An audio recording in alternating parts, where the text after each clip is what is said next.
Dessert. Talaga? Ikakasal ka na? Sa wakas! Ay, nakatuwa naman. Congrats! Biruin mo, humabol ka pa? Sino naman tong lalaking naloko mo? Ma, sino ba yung mapapangasawa mo? Si Steven, itong teacher. Taga Pampanga. US Navy. Pero retired na. Kaya naman pala huling biyahe. Choosy pa ba ako, girl? At least, pag nagkaanak kami, matangos ang ilong, blonde ang hair, at blue eyes. Asa ka pang magkakaanak ka? Panahon pa ng martial law, menopause ka na. Nakakatuwa naman. Pwede bang maki-CR? Kasi kanina pa ako paikot-ikot. Alam mo na, di-deliver ng invitation para sa kasal ko. Ay, nandyan lang. Okay. Yun lang. Wait a while. Ma, huwag ka nga magmaasim kay Ellen. Nakakainis Nakita mo umarte? Dapat iayon naman niya sa edad niya.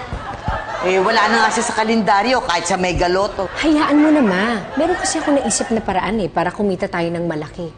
Sabihin natin na sa shop na lang bumili ng mga regalo yung mga guests niya sa kasal. Kaya dapat maging mabait ka kay Ellen. Ganun ba? Ay! Girl! Naku, alam mo ba, nasabi ko ba sa'yo na ang ganda-ganda mo ngayon? At saka blooming na blooming ka! Napansin mo ba?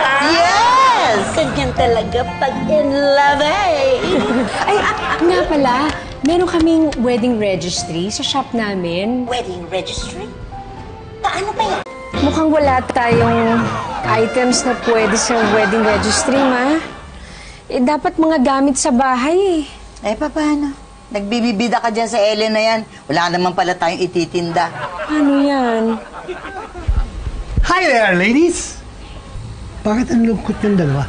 Paano? To si Didi, meron siyang naisip na gimmick. Oh. Wedding registry. Wala naman kaming appliance na maibibenta. Have no fear. Tommy Jones is here. Yun nga ang mas nakakatakot Kapag nakikisali ka sa problema, imbis na umayos, lalong gumugulo. Ibig sabihin, pahama ka. No.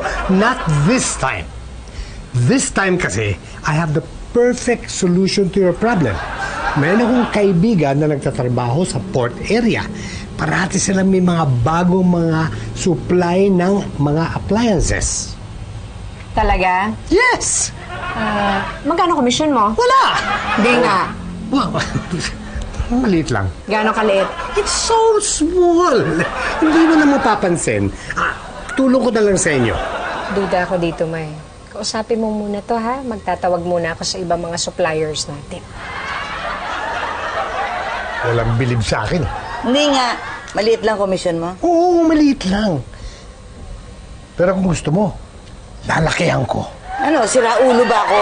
Natatanggapin ko na malaking komisyon mo? Para mahatian kita. You have something, I have something, the star has something. It sounds like a three-way win-win situation. What do you say? Do we have a deal? Come on. Sige, tawagan mo na yung friend mo. Hindi pwede. Bakit? Wala akong load Pwede ba ako makahingi ng load sa inyo? How come I don't feel any love in this place? Wala bang magpapasalamat sa amin?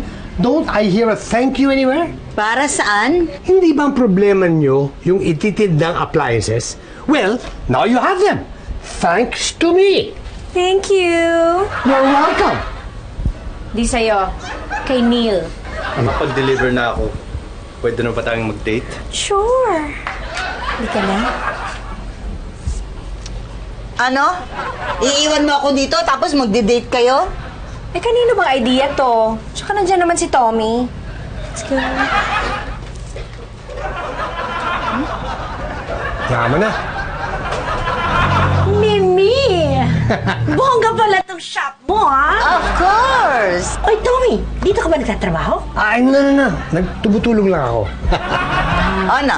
Ready ka na ba sa iyong wedding registry? Hindi lang yon. Kasama ko si Sheila, ang aking maid of honor, at pipili na siya ng aking regalo. Dapat maganda, girl, ha? Sige, go. Ano bang meron? Naku, tamang-tama. May bago kaming dating microwave oven galing sa United States. Gusto ko yan, girl. Yes! Made in US. Sige, I'll take it. Great! Okay. Bayad muna kayo dyan. 7,000.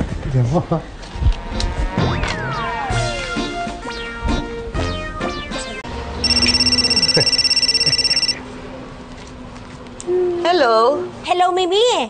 Na-deliver na ba mga regalo ko? Ellen? Oo. Dadalhin nila Didi doon sa reception. Marami ba ang mga regalo namin? Ang dami. Sabihin mo, hindi kasya sa kotse. Halos hindi kasya sa kotse. Ganun ba? Magaganda ba napili nila? Ay, magaganda. Sabihin mo lahat imported. Lahat imported. Uy, excited na ako! Teka, hahabol ba kayo sa reception? Baka hindi ako makapunta, ha? Ang sakit ng likod ko. Dahil ako nagbalot ng mga gifts mo, eh. Sayang naman. May leksyon ako. Anyway, basta humabol kayo, ha? Iintayin ko kayo. Babu! Okay, bye. Didi, ikaw na magdala niya sa reception. Lahat yung regalo. Bakit ako? Ikaw nakakalam ng lugar. Alam din naman ni Tommy yun eh. Oo, pero magkukwentahan pa kami ng kinikilisayan namin eh. Ano? Ibig niya sabihin, magkukwentahan kami ng kita natin. Oo, gano'n. Kung sa bagay. Okay.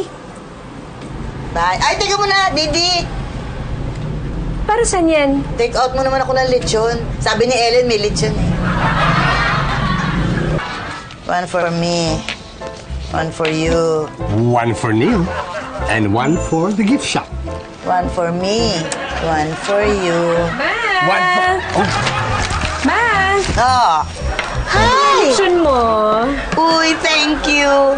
Ba't ang bilis nyo naka-uwi? Ay, syempre gusto ko ng mangolekta. here's your payment. Thank you. Ano, date ulit tayo? Sure. Ellen! O ba't nandito ka? Tapos na yung reception mo? Tinapos ko na! Dahil nung bukasan na ng regalo, isang nakuha kong klaseng regalo, puro microwave! Sorry naman. Sorry.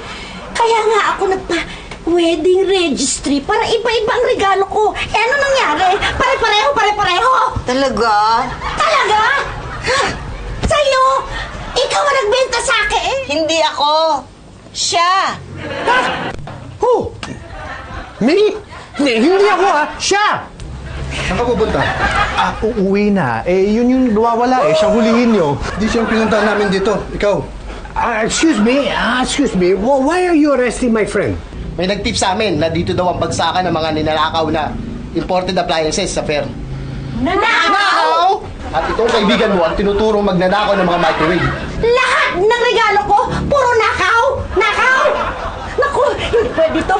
Isusuli ko lahat ng microwave. Ibalik niyo ang pera ng mga kaibigan ko. Gawin niyo ng paraan yan! Tommy, my friend.